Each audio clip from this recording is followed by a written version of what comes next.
Bonjour et bienvenue dans notre émission C'est possible. Aujourd'hui, nous allons parler d'un sujet qui peut sembler être très particulier. Deux mots complètement opposés. Le titre d'aujourd'hui, sa présence dans l'absence. Et j'ai un invité à mes côtés. Je voudrais qu'elle puisse se présenter. Bonjour Stéphane, moi c'est Paula. Je suis chrétienne et je fais partie de l'église Tout est possible, Perpignan. Alors aujourd'hui, on a mis deux mots, c'est un peu particulier parce qu'on parle de présence et en même temps d'absence. C'est ça. Il semblerait que tu aies vécu ces deux réalités. Oui. Alors peut-être l'un avant l'autre ou de façon combinée, c'est toi qui vas nous en donner un peu les détails. J'ai vécu, on va dire, l'absence parce que je suis passée par la maladie de mon papa. Donc on savait que sa vie allait prendre fin. Et c'est sûr que mon père, pour moi, était l'homme de ma vie, parce que je suis une femme seule avec mes filles. Il a été un père, mais un père pour mes filles. Il a été un pilier. Il a été vraiment l'homme de ma vie. Donc, quand on sait que cette personne va partir, c'est l'absence. Mais dans cette absence, j'ai placé mon espérance en Dieu. Alors, pour comprendre un peu, tu l'as accompagné dans une période de maladie qui a duré, qui s'est étalée sur quelques mois, hein, puisqu'on t'a appris du jour au lendemain que ton père était malade et que le problème qu'il avait, il était atteint de... Il était atteint d'un cancer qui était soignable mais pas guérissable. Mais en fait, on va dire, cette guérison n'était pas possible. Et à travers ça, je me suis énormément confiée à Dieu. C'est pas évident de faire face à des situations, on en est conscient, Non. et tu nous en parles, et sans l'avoir traversé, on réalise l'ampleur de la difficulté. Oui. Et je pense que dans ces moments-là, parce que même pour s'occuper d'un malade, alors qu'il était encore là, tu avais vraiment besoin de la force de Dieu, de la grâce de Dieu pour t'accompagner. C'est là vraiment la présence de Dieu était, je pense, elle devait être vraiment là pour te soutenir. La présence de Dieu était vraiment là et Dieu a mis tout en place parce que j'ai été soutenue par mon frère et ma sœur. On s'est unis dans ces moments-là et on a été présents jusqu'au dernier pour mon père. Mais Dieu m'a donné une force, oui, de ne pas regarder aux circonstances et de ne pas regarder à la maladie, mais de placer justement mon espérance en ce que Dieu était capable de faire pour mon père. Et d'accepter justement, on a un Dieu qui peut guérir, mais il guérit les âmes surtout. Et mon père n'avait pas la connaissance de Jésus vivant.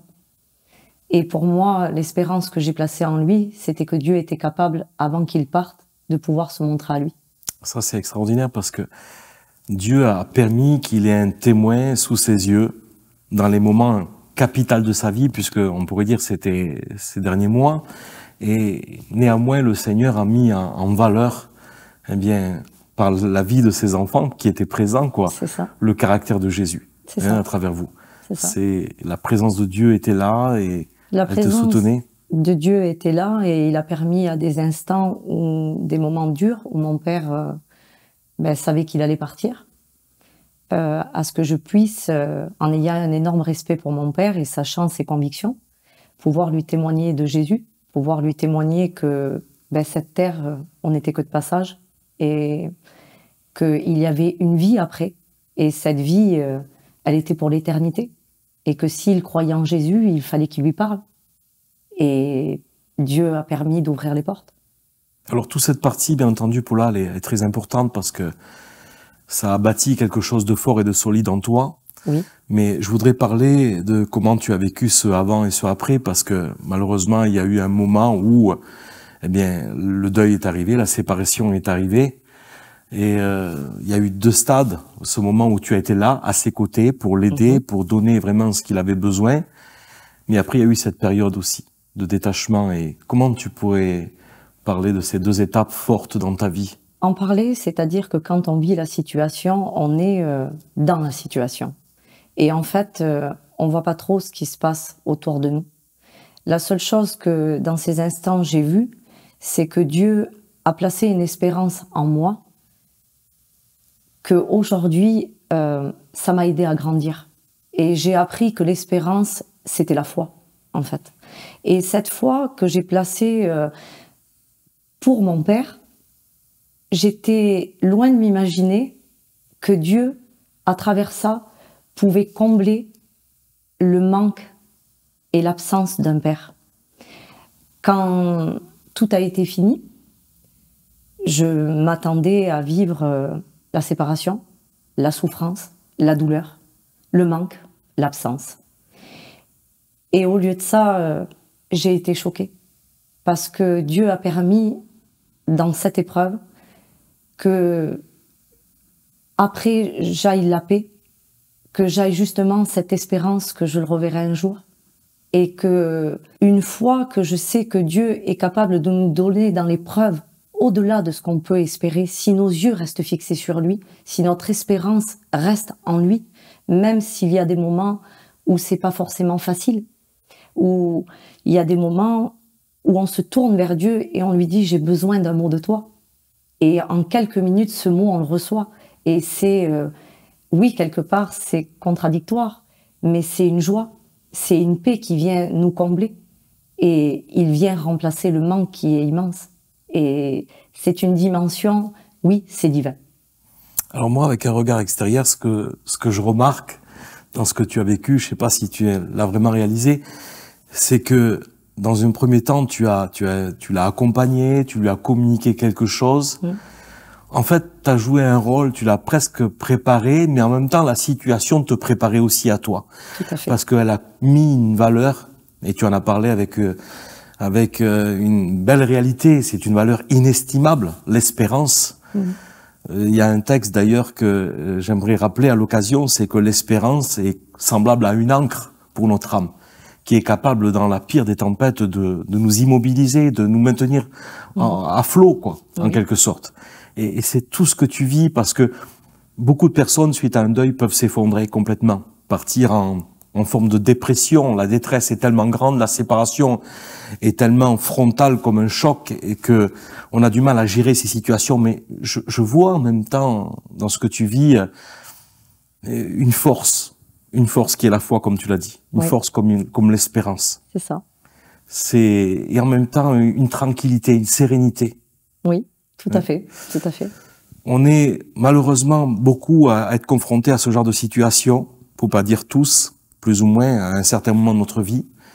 Et il y a certainement des personnes aujourd'hui, en tant qu'auditeurs, qui reçoivent ce message et qui auraient besoin de comprendre, parce que toi, tu en ressors avec quand même tellement de grâce, cette situation. Comment faut-il faire pour ne pas se laisser détruire par la circonstance? Quel conseil tu donnerais aux auditeurs?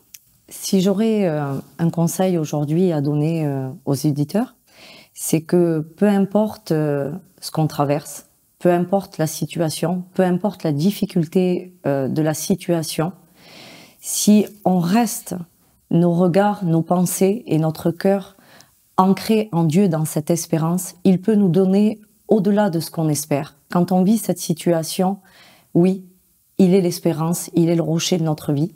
Alors, si j'ai un conseil à vous donner, gardez l'espérance en Dieu et ne baissez jamais les bras face à la situation où, peu importe, Dieu est au-dessus de toute situation.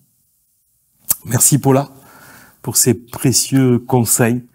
On a tellement été heureux de voir comment Dieu a orchestré dans cette situation-là, comment il a œuvré et de quelle façon, eh bien, il t'a aussi construit avec peut-être une espérance encore plus forte aujourd'hui, plus solide. Oui. Bâtie sur les promesses de Dieu qui sont là comme des remparts pour nous et qui nous permettent de faire face à tous les assauts, à toutes les pensées qui voudraient nous harceler, voire même nous détruire. Merci à tous ceux qui nous ont suivis à travers cette émission. Ce que je voudrais et ce que je désirerais avant tout pour vous, c'est que vous puissiez saisir la glorieuse espérance qui se trouve en Jésus-Christ. On a tellement besoin de cette lueur d'espoir pour vivre dans ce parcours terrestre. La Bible nous parle de points importants tels que la foi, l'espérance, l'amour. Et c'est pas les moindres. Dieu veut aujourd'hui que tu reçoives véritablement cette dimension de foi et d'espérance et que tu sois impacté par son amour. Je te dis et je vous dis à très bientôt pour une prochaine émission où c'est possible avec Jésus.